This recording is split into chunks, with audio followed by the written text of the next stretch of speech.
마태복음 5장 27절에서 32절까지의 말씀을 우리 한 목소리로 함께 읽도록 하겠습니다. 함께 읽겠습니다. 또 간음하지 말라 하였다는 것을 너희가 들었으나 나는 너희에게 이르노니 음욕을 품고 여자를 보는 자마다 마음에 이미 간음하였느니라. 만일 내 오른눈이 너로 실족하게 하거든 빼어 내버리라.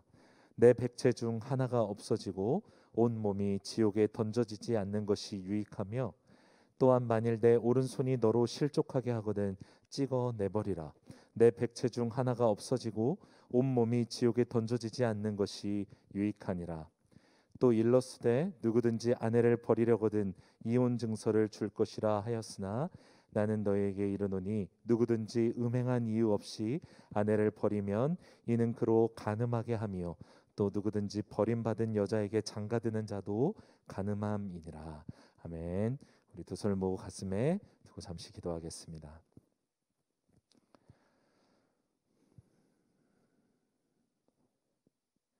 성령 하나님, 우리의 마음에 계시는 주님께 기도합니다.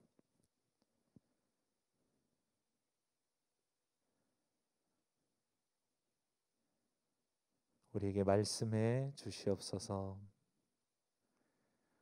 예수님의 이름으로 기도드립니다.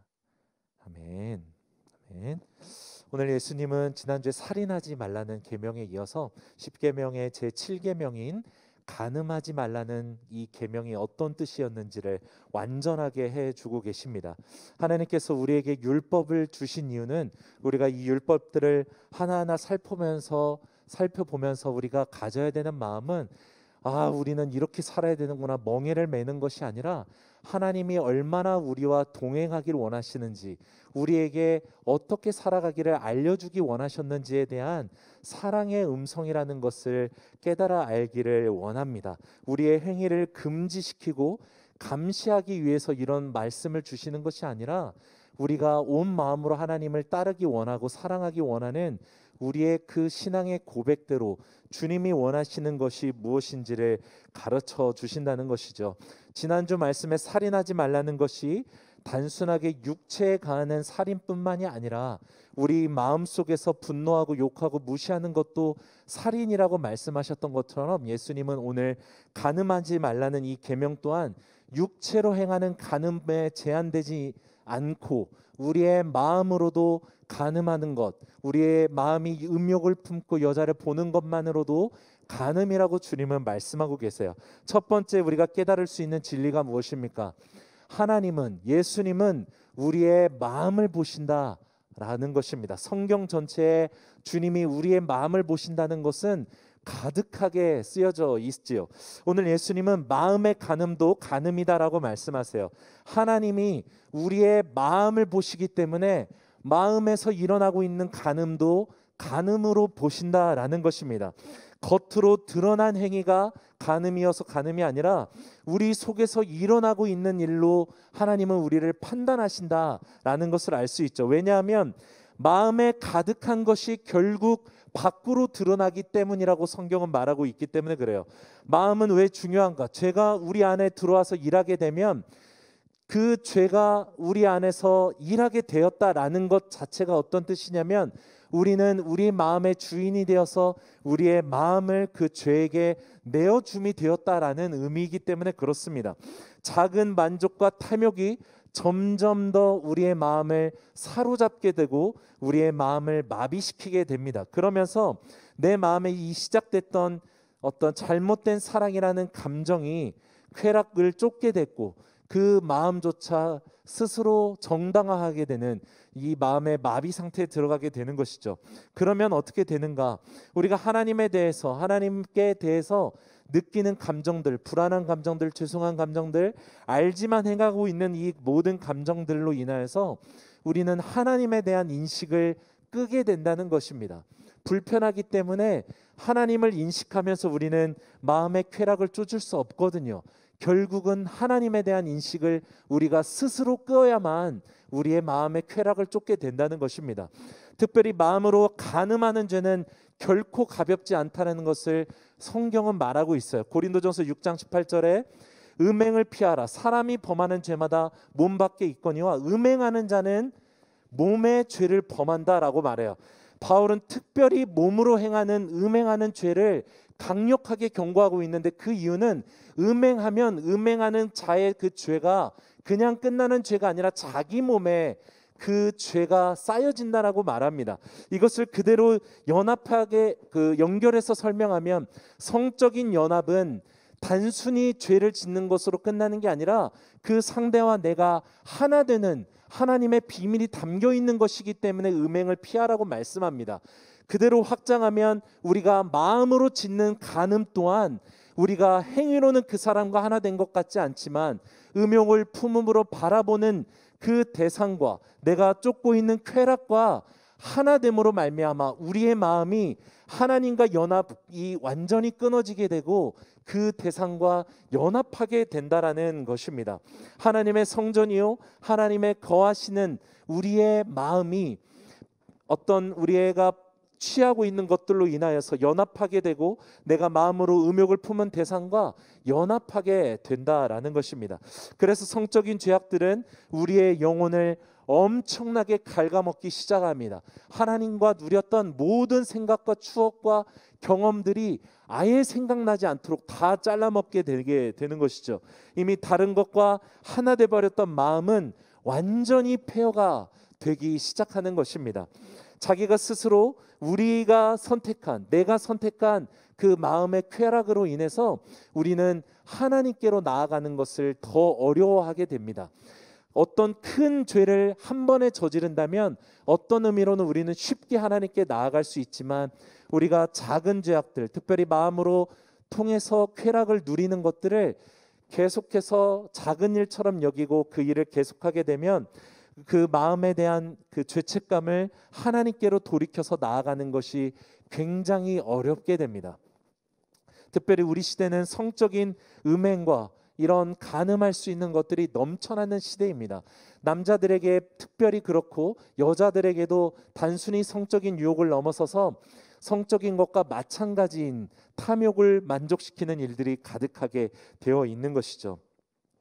감사한 것은 하나님은 우리에게 내가 네 마음을 다 아니까 너 회개라고 우리를 겁박하시고 경고하시는 하나님이 아니라 우리가 그 마음을 알았다면 깨닫고 돌이키를 원하시는 하나님이라는 것입니다. 다윗이 자기의 충성스러운 신하였던 우리아의 아내를 샤워하는 것을 자기가 보고서 멈추지 않고 그 아내를 간음하게 되죠. 겁탈하게 됩니다. 그리고 나서 이걸 숨기고자 자기의 충신이었던 우리아를 죽이기까지 되고 나중에서야 이 사실을 하나님께 회개하게 됩니다. 그때 다윗이 드렸던 기도가 시편 51편이고 그 중에 10절 말씀을 함께 읽기를 원합니다. 시편 51편 10절, 하나님이여 내 속에 정한 마음을 창조하시고 내 안에 정직한 영을 새롭게 하소서. 자기가 알았지만, 보았을 때도 멈춰야 된다는 걸 알았지만, 우리아가 아내와 다시 전쟁터에서 들어왔을 때 아내와 동침하도록 몇 번을 자기가 계획했지만 자지 않았을 때, 이 수많은 과정들 속에 다윗은 자기가 돌이킬 수 있는 시간들이 있었습니다. 하지만 돌이키지 않았죠. 그래서 이 마음이 부패해버렸고 더 단단하게 타락했던 것입니다. 다윗은 오늘 그 마음을 하나님 깨끗한 마음으로 창조해 주십시오, 정직한 영으로 새롭게 해달라고 기도하는 것입니다. 상하고 통회하는 마음으로 하나님 앞에 완전히 엎드려져 기도했을 때 하나님은 이 마음을 받아주시고 다시 그 마음 가운데 거하여 주십니다. 여러분, 불안하고 두렵고 또 막막하고 또 무감정하고 답답한 마음이 있다면 그 마음을 가지고 하나님께로 그대로 고백하며 나아갈 수 있게 되기를 원합니다. 그것이 바로 회개하는 것의 시작입니다. 마음에 어떤 큰 후회들이 밀려와서 감정들이 일어나서 행하는 것이 회개가 아니라 내가 알게 됐을 때, 인식하게 하셨을 때 하나님께 그 나아가는 것, 그것이 바로 회개인 것이죠. 그러나 교만해진 우리의 마음은 이 마음의 죄악들을 가볍게 여기도록 우리를 끊임없이 충동하는 것입니다. 사람들이 아직 모르니까, 아직 드러나지 않았으니까 계속해서 하나님께 이 문제를 가져가지 말라고 우리의 마음에 계속해서 동의를 주는 것이죠. 속은 썩어가고 있는데, 마음은 병들어서 죽어가고 있는데, 하나님께 나아가지 않은 채로 교회를 다니고 예배를 드리고 그렇게 살아가는 사람들이 이 시대에 너무나 많습니다. 그렇게 사람들은 사실 내면이 죽어가고 있는 것이죠. 마음이 깨진 채로, 하나님이 계시지 않은 채로 하나님께 예배하나 예배의 감격은 누리지 못하는 채로 우리는 신앙생활을 하는 경우가 많다는 것입니다. 우리의 겉과 속이 다를수록 더 고통받을 뿐인 것이죠. 사랑하는 여러분, 우리는 하나님이 정말로 우리의 마음의 주인이 되시고 하나님의 자녀가 되기를 원하는 마음을 다 가지고 있는 줄 믿습니다. 그렇다면 우리는 우리의 마음이 하나님의 것이 되도록 우리를 내어드리는 것이 필요합니다. 내 마음이 여전히 내 소유로 활동하고 있고 우리의 행위만 하나님께 드리려고 하기 때문에 여전히 우리가 연약함 속에 거하는 것입니다. 하나님이 우리의 마음의 주인이 되실 때 하나님이 우리의 인생의 주인이 되시는 것입니다. 여러분, 그래서 계속해서 우리의 마음과 생각 가운데 하나님을 초대하는 것이 굉장히 중요합니다. 생각과 마음 가운데 계속해서 하나님의 뜻을 구하고 하나님과 동행하고 먹고 마시고 TV를 보고 어떤 여가를 보낼 때에도 하나님과 그 마음 가운데 같이 행하는 연습을 통해서 우리는 주님이 주인 되시는 인생을 살게 되는 것이죠. 누가복음 19장을 보면 세리장이었던 삭개오라는 인물의 이야기가 나옵니다. 성경은 이 삭개오가 세리장이었고 특별히 부자였다라고 이 삭개오를 소개해요. 세리면서 부자였다라는 것은 최악의 인물이었다라는 것을 반대로 설명하는 것입니다. 동족의 돈을 뜯어내는 일을 얼마나 열심히 했으면 부자가 되고 세리의 장까지 되었다라는 것이죠. 이 삭개오가 하루는 예수님이 지나간다는 소식을 듣게 됩니다. 성경은 키 작은 이 삭개오가 예수님이 지나가시는 것을 보려고 돌 무화과 나무 위에 올라가서 기다리게 됩니다. 궁금했던 것이죠. 예언된 메시아가 나타났다라는 소문이 이 온 유대 가운데 넘쳐났던 것입니다. 그런데 이 삭개오가 생각하기에 이 예언된 메시아가 나타났는데 그분이 다니고 만나고 행하는 일들이 너무나 이상한 거예요. 다윗과 같은 왕권을 가지고 부자들과 권력자들과 말을 타고 다니면서 휩쓸고 다니는 그런 예수님의 모습이 아니라 온갖 병자들과 자기와 같은 세리를 만나고 창녀를 만나고 저주받은 사람들을 만나고 있는 이 예수님의 행적이 삭개오에게는 너무나 이상하게 느껴지는 것입니다. 그래서 이 삭개오는 아마도 생각했을 거예요. 자기가 그동안 저질러온 수많은 착지와 그 부의 축적에도 불구하고 불안했던 마음이 나도 예수님이 누구인지 봐야겠다라는 마음으로 변화되고 있었을 것입니다. 돈은 쥐었지만 사람은 잃어버린 인생, 권력은 가졌지만 평안은 잃어버렸던 그의 인생 가운데 예수님에 대한 갈증들이 일어나는 것이죠. 이제 예수님이 지나가시다 나무 위에 있는 삭개오에게 이렇게 말씀하세요. 예수께서 그곳에 이르사 쳐다보시고 이르시되 삭개오야 속히 내려오라. 내가 오늘 내 집에 유해야겠느니라. 이렇게 말씀하세요. 삭개오야 빨리 내려와. 내가 오늘 너네 집에 거할 거야 라고 주님이 말씀하시니까 삭개오가 어떻게 행합니까? 바로 내려옵니다. 그리고 예수님을 즐거워했다라고 성경은 말해요. 그리고 자기 집에 초대합니다.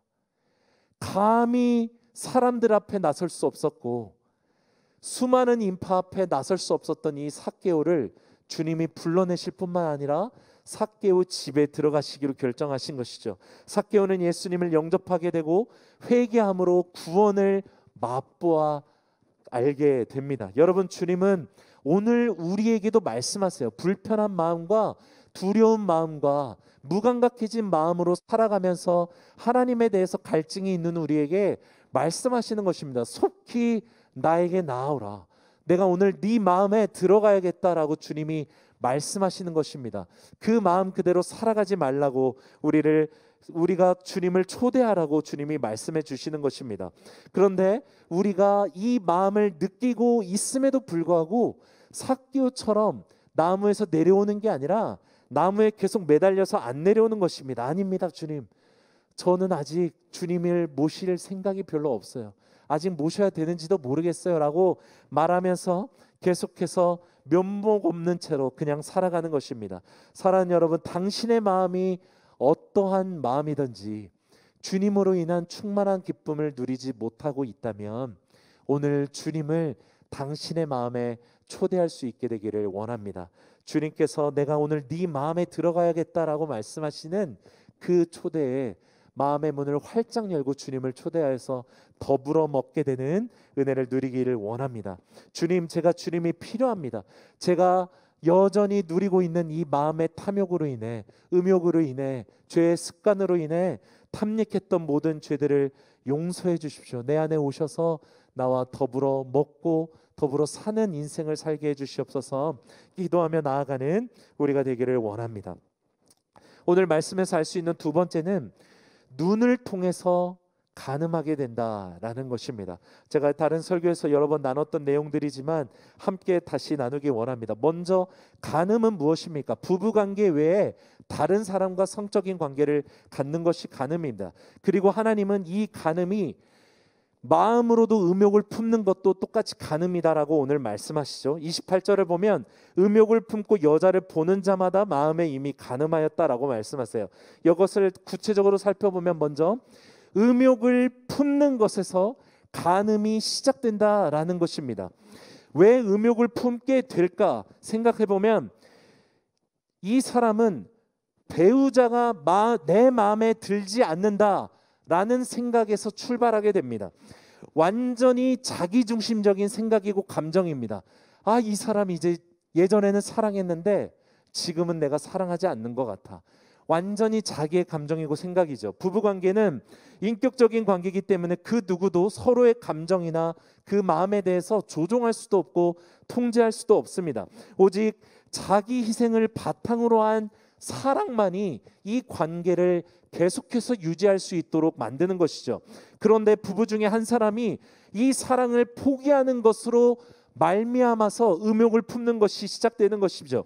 인격적인 수고와 내 감정과 내 생각을 내려놓아야만 하는 이 자기 희생이 필요 없는 성적 탐닉을 서서히 섭취하기 때문에 상대방에 대한 사랑은 작아지고 더 이상 수고하지 않는 사랑을 더 먹기를 원하는 마음 가운데 음욕이 계속해서 깊이 빠져가게 되는 것입니다. 그래서 수많은 남자들이 포르노그래피를 통해서 자의행위를 통해서 자기의 성적인 욕구를 풀어내고 있고 돈으로 성적 탐닉을 누리고 있는 것입니다. 이것은 이제 전 세계적으로 남자뿐만 아니라 여자들에게도 확장되어서 나타나고 있는 현상입니다. 자기 희생을 요구하지 않는 관계를 통해서 성적인 만족을 누림으로써 마치 그것이 사랑인 것처럼 그 관계를 통해서 위로를 얻고 있는 것입니다. 그것이 바로 음욕의 다른 모습인 것이죠. 왜 간음하게 되는가? 내가 변했기 때문에 그런 거예요. 하나님이 한 몸 되게 하신 그 관계 안에서만 만족을 누리는 것이 아니라 수고하지 않아도 되는 관계, 아무런 가치 없이 대가 없이 누릴 수 있는 관계에서 마치 사랑인 것처럼 자기가 만족을 누리고 있기 때문에 그렇게 변해버린 것입니다. 다른 이유가 아닙니다. 배우자가 바뀌어서 그렇게 된 것이 아닙니다. 내가 변해서 그렇게 된 것이죠. 나는 그렇다면 왜 변했는가? 두 번째는 눈의 탐닉이 마음을 간음하게 한다는 것입니다. 눈의 탐닉이 마음을 간음하게 한다는 거예요. 28절에 여자를 보는 자마다 라고 말할 때 이 보다라는 것은 현재 시대로서 계속해서 보는 것을 말씀하셨어요. 우리가 순간적으로 어떤 이성이나 이런 것들을 한 번 보게 되는 것은 본능적이기 때문에 이것을 잘못됐다라고 말씀하시는 것이 아닙니다. 봤지만 그것을 계속해서 봄으로 탐닉하는 것, 이것이 바로 간음의 시작이 되는 것입니다. 여러분, 우리 시대에는 특별히 얼마나 이 성적인 탐닉거리들이 넘쳐나는지 몰라요. 많은 경우에 대부분의 유튜브든지 많은 광고들이 일부러 야한 장면을 썸네일로 만들어서 어그로를 계속해서 끌어냅니다. 실제로 그러면 조회수가 엄청나게 높아지기 때문에 사용하는 것이죠. 나도 모르게 우리가 그것을 또 알면서도 클릭하게 되고 그 장면들이나 광고들을 보게 되는 것입니다. 왜냐하면 실제로 야한 것을 보면 우리의 생리학적인 반응이 엄청나게 반응하기 때문에 그렇습니다. 실제로 마약 중독자의 뇌와 포르노그래피에 중독된 사람의 뇌에 변형된 모습이 더 오히려 이 성중독자의 뇌가 더 심하게 바뀌어져 있다는 것을 볼 수 있어요. 특별히 뇌에서 도파민이라는 이 신경 자극 호르몬이 엄청나게 분비되는데 이 충동을 맛본 것을 잊을 수 없는 것입니다. 그래서 이 뇌에 자극된 우리의 몸에 기억된 기억 때문에 사람들은 계속해서 이 야동이든지 이런 것들에 계속해서 반응하게 되는 것입니다. 포르노그래피와 같은 보는 행위를 통해서 얻어지다 보니까 아까 말한 것처럼 더 이상 인격적인 관계, 서로 불편하더라도 그걸 풀어가는 관계를 통해서 얻는 기쁨보다 아주 빠르고 쉽게 얻는 만족을 점점 더 취하게 된다는 것입니다. 더 빠르고 편한 방법이 있으니 굳이 배우자와 화해하지 않고 그냥 너는 너대로 나는 나대로 그런 부부 관계를 유지하게 된다는 것이죠. 여러분, 예수님은 우리가 보는 것이 우리의 마음에 영향을 미친다라는 것을 이미 말씀하셨어요. 마태복음 6장 22절에 이렇게 말씀하세요. 눈은 몸의 등불이니 그러므로 내 눈이 성하면, 여기서 성하면은 순전하면이요, 네 눈이 순전하면 온 몸이 밝을 것이다. 주님은 말씀하셨어요. 우리의 눈이 순결하면 온 몸이 밝은 것이고 우리의 눈이 온갖 잡다한 것을 통해 탐닉하고 다 주워 먹게 되면 우리의 몸이 더러워진다라는 것입니다. 어떻게 해야 됩니까? 우리는 최선으로 눈으로서 받아들이고 있는 탐닉을 멈춰야만 하는 것이에요.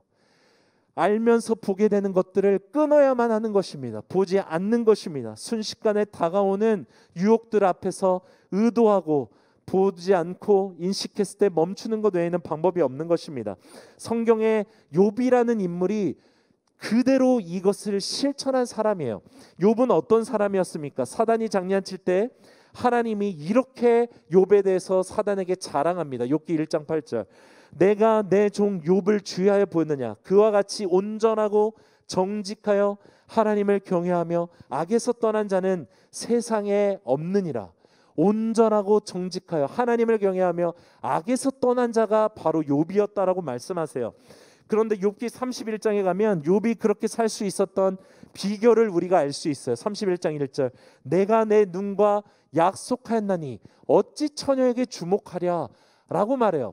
욥이 어떻게 온전하고 정직하며 악에서 떠났는가를 보면 그 여러 가지 결단 중에 중요한 결단이 내가 처녀를 통해 탐닉하지 않도록 내 눈과 약속했다라는 것입니다.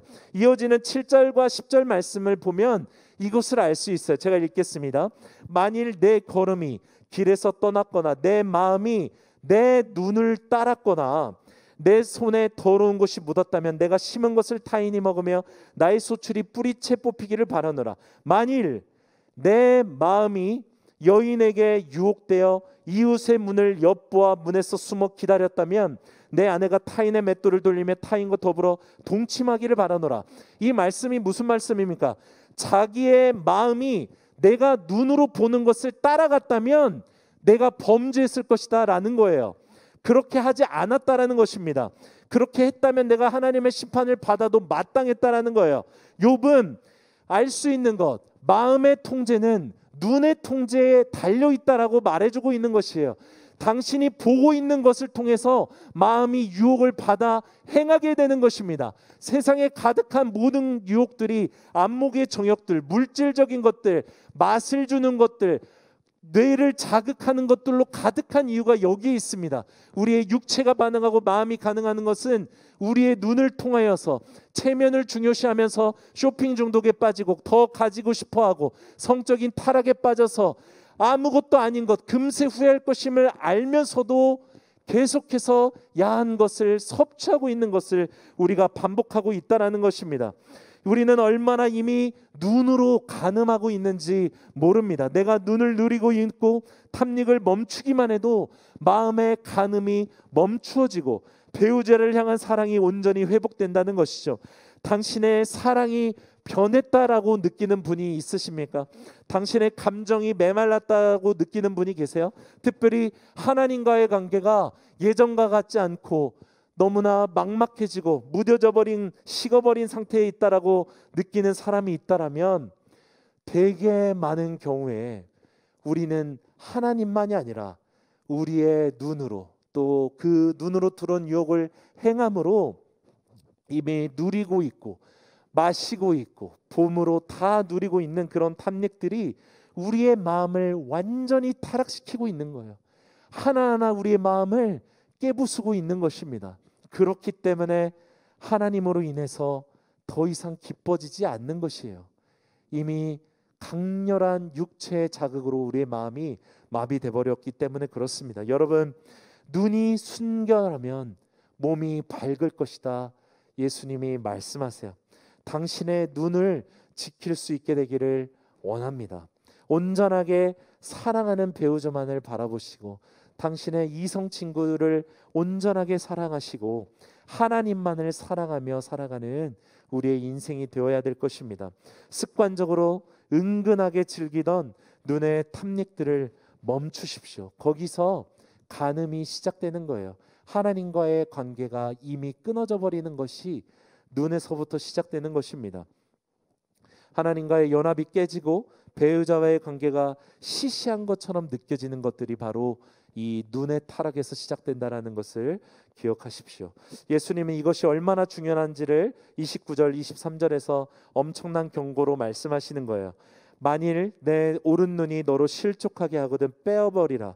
내 백체 중 하나가 없어지고 온몸이 지옥에 던져지지 않는 것이 유익하며 또한 만일 내 오른손이 너로 실족하게 하거든 찍어내버리라. 내 백체 중 하나가 없어지고 온몸이 지옥에 던져지지 않는 것이 유익하니라. 눈의 탐닉으로 마음이 간음하게 될 바에는 네 눈을 빼버리는 게 낫다라고 말씀하세요. 네 손과 발을 네가 그것을 가짐으로 죄를 범할 바에는 그것을 잘라버리는 게 낫다라고까지 말씀하세요. 이 말씀의 본질은 하나님이 한 몸으로 하나 되게 하신 배우자와의 그 사랑의 관계가 얼마나 중요한지를 비유해 말씀하시는 거예요. 다른 것을 통해 만족하지 말고 한 몸 이룬 너의 사랑하는 배우자만을 통해 만족하라라는 주님의 말씀인 것입니다. 사랑하는 여러분, 우리가 이것을 중요하게 여겨야 되는 이유가 뭐냐면 주님이 우리를 그리스도의 신부로 부르셨기 때문에 그래요.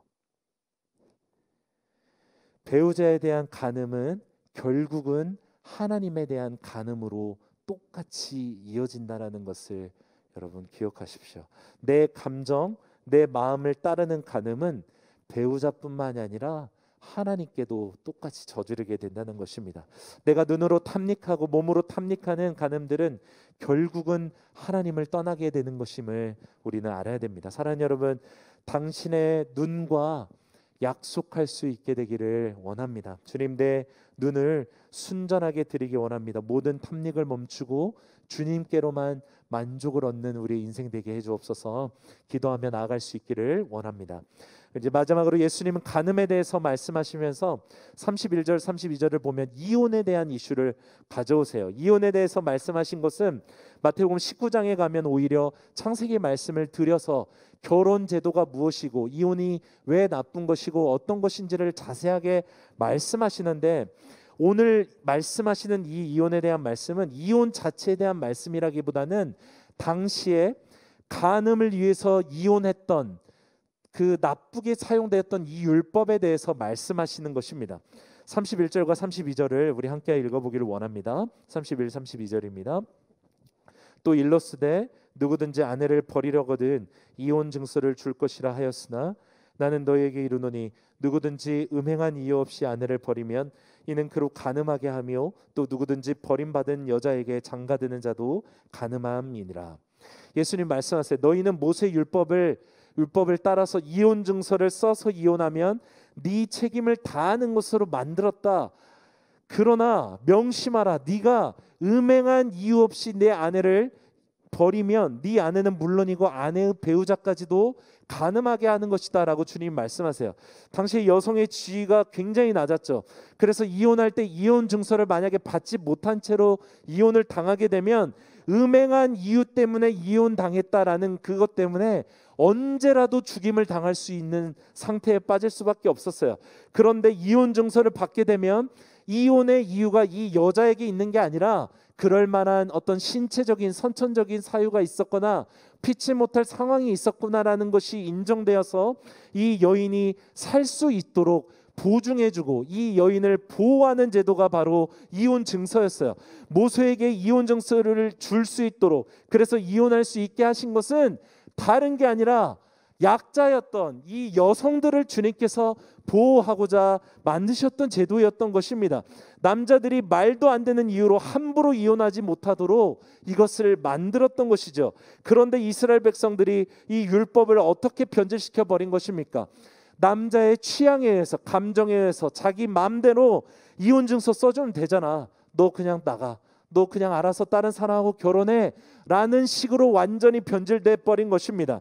이혼 증서를 써주면 마치 자기가 큰 호의를 베푼 것처럼 그렇게 타락한 마음으로 이 제도를 하나님께 주신 것을 변질시켜 버린 것이죠. 오늘 예수님 말씀하세요. 배우자가 음행한 이유가 아닌데 네가 이혼하는 것은 더 많은 간음죄를 더하는 것이다. 하나님이 하나 되게 하신 결혼을 네 멋대로 함부로 취소하지 말라라고 주님이 말씀하시는 거예요. 한마디로 말하면 너도 차고 네가 나쁘다고 네가 싫어졌다고 배우자를 버리지 말라. 주님이 말씀하시는 거예요. 네가 간음하고자 이혼하지 말라라는 것입니다. 최근 엄청나게 성공했던 드라마의 명대사가 무엇입니까? 사랑한 게 죄야 라고 말하는 그 대사가 우리나라 사회를 완전히 뒤덮을 정도로 마치 사랑해서 바람핀 것이 정당화되는 것처럼 사용되기까지 했습니다. 사랑해서 바람핀 게 죄냐라고 묻는 것이죠. 오히려 내가 그동안 얼마나 눈치 보면서 어려워하면서 이랬는지 알아내고 남자가, 이 바람핀 남자가 더 큰 소리를 외치는 것입니다. 죄라고 주님 말씀하세요. 왜냐하면 자기의 탐욕을 위해서 선택한 것이기 때문에 그렇습니다. 세상은 그런데 그럴 수도 있다라고 말해요. 이전 사람과 이혼하고 잘 법적으로 처리하고 나서 너 이제 사랑하는 사람과 새 출발하면 된다라고 세상은 말하는 것입니다.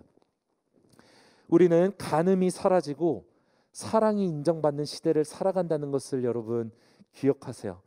사단은 어떻게 일하는가? 하나님의 선한 것을 가져와서 항상 우리를 속이고 파멸시킵니다. 사랑 자체는 얼마나 고귀하고 존귀한 그것인지 몰라요. 그런데 간음하고 이혼하면서 하는 말이 사랑해서 그렇게 했다라는 거예요. 내가 너 사랑했듯이 이 사람도 사랑해서 그랬던 거야 라고 말하는 것입니다. 말도 안 되는 것입니다. 간음하고 이혼하면서 사랑을 들먹거리는 거예요.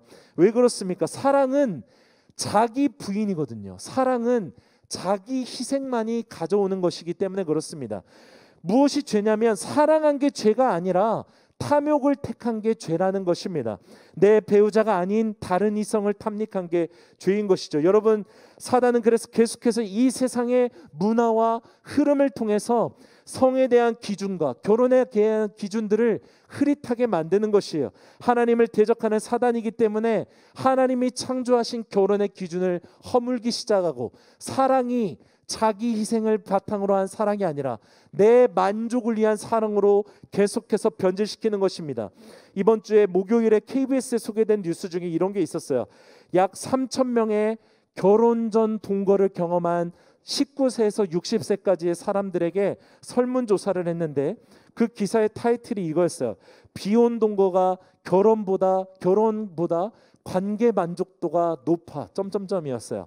기사를 읽어봤어요. 내용을 요약하면 결혼하고 나서 가지고 있는 리스크를 가지고 결혼 생활을 하는 것보다 동거하면서 서로 각자 필요한 돈을 내서 같은 집에서 살고 서로 터치하지 않으면서 서로 아이도 낳고 만족하면서 사는 게 훨씬 더 좋더라.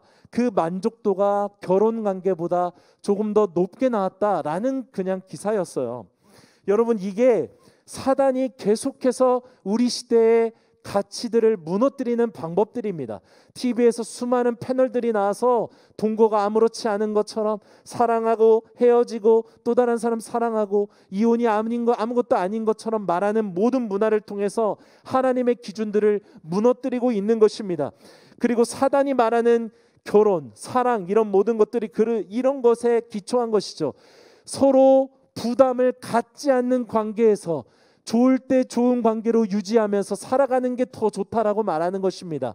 희생을 바탕으로 한 사랑이 아니라 나의 만족을 바탕으로 한 사랑이 더 만족했다라고 말하는 것입니다. 쉬운 사랑은 사랑이 아닙니다. 나만 좋은 사랑은 사랑이 아니죠. 내 감정인 거예요. 내가 좋은 것만 하고 싶은 것이죠. 하나님의 사랑은 무엇이었습니까? 자기 희생이요, 자기 부인의 사랑이었습니다. 나를 죽여서 다른 사람을 살리는 것이 사랑이요, 내가 희생해서 다른 사람을 기쁘게 하는 것이 바로 그 사랑인 것입니다. 예수님의 사랑이 바로 이 사랑의 증거인 것이죠. 그리고 성경은 자기를 희생해서 우리를 사랑하신 이 사랑이 사랑의 전부이고 우리에게 주신 율법의 전부라고 말씀하세요. 로마서 13장 10절 사랑은 율법의 완성이니라 주님이 말씀하세요. 하나님을 사랑하고 이웃을 사랑하는 이 사랑의 결정이 무엇인가? 그 속에 가득 찬 본질이 무엇인가? 나를 희생하는 것, 나를 부인하는 것, 그래서 다른 사람을 살려내는 것, 이것이 바로 사랑이라고 말씀하세요. 사랑 여러분, 예수님은 우리에게 마음을 순결하게 하라고 말씀하세요. 그리고 우리의 마음으로 하나님을 주인으로 섬기라고 말씀하시는 거예요. 네 마음 안에서 일어나는 그 음욕으로 간음하지 말라는 것은 너의 마음의 주인이 내가 되기를 원한다라고 주님이 말씀하시는 것입니다. 다른 사람은 모르니까 눈으로 탐닉하면서 네 마음이 썩어지고 있는데도 그렇게 아무 일 없는 것처럼 살아가지 말라는 것입니다. 또 세상에 말하고 있는 가짜 사랑에 속지 말라는 것이죠. 내가 좋으면 되는 사랑, 내 감정이 좋으면 그만인 사랑이 아니라는 것입니다. 세상의 법을 따르지 말고 하나님의 법을 따르라 주님이 여러분 말씀하시는 거예요. 세상의 법을 따르는 사람은 세상의 나라에 사는 것이요, 하나님의 법을 따르는 사람은 하나님의 나라에 사는 것입니다. 하나님은 세상에 이 모든 율법을 세상 사람들에게 말씀한 게 아니에요. 예수님을 사랑해서 주님을 따라가는 자들에게 말씀해 주신 거예요. 요한일서 4장 10절 사랑은 여기 있으니 우리가 하나님을 사랑한 것이 아니요 하나님이 우리를 사랑하사 우리 죄를 속하기 위하여 화목제물로 그 아들을 보내셨습니다. 사랑하는 사람을 위해서 죽으신 사랑, 그 사랑을 우리가 받은 것입니다. 그래서 8절에 이렇게 말씀하세요. 사랑하지 아니하는 자는 하나님을 알지 못한다. 왜냐하면 하나님은 사랑이시기 때문에 그렇습니다. 하나님의 자기를 버리는 사랑을 받은 사람은 나를 버려 이 사랑으로 살아가는 것입니다. 그리고 그 사랑은 가장 가까운 관계인 부부 관계에서 드러난다라고 말씀하시는 거예요. 사랑하는 여러분, 오늘 말씀을 우리가 기억하면서 우리의 마음이 주님, 온전히 주님의 마음이 되기를 원합니다. 내 마음의 주인이 돼서 살아가는 게 아니라 하나님이 내 마음의 주인 되심으로 살아가기를 원합니다. 우리 이 마음을 담아서 우리 함께 드렸던 찬양을 함께 다시 찬양하며 나아가기를 원합니다.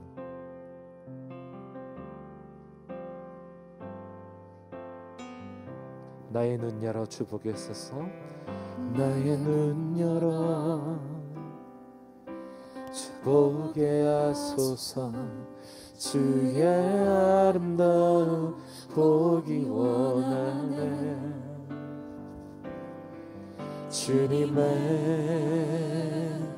그 영광 나의 영혼 찬양케 하네. 나의 맘 열어 주께 나갑니다. 주의 거룩한 뜻 알게 하소서. 주님의 그 음성 나의 영혼 평안케. 우리 처음부터 한 번 더 고백할까요? 나의 눈 열어, 나의 눈 열어 주 보게 하소서. 주의 아름다움 보기 원하네. 주님의 그 영광 나의 영혼 찬양케. 나의 맘 열어, 나의 맘 열어 주께 나갑니다. 주의 거룩한 뜻 알게 하소서. 온갖 것들을 보면서 탐닉하였던 아버지 눈의 간음과 마음의 간음을 회개합니다. 주님, 멈추게 하여 주시옵소서.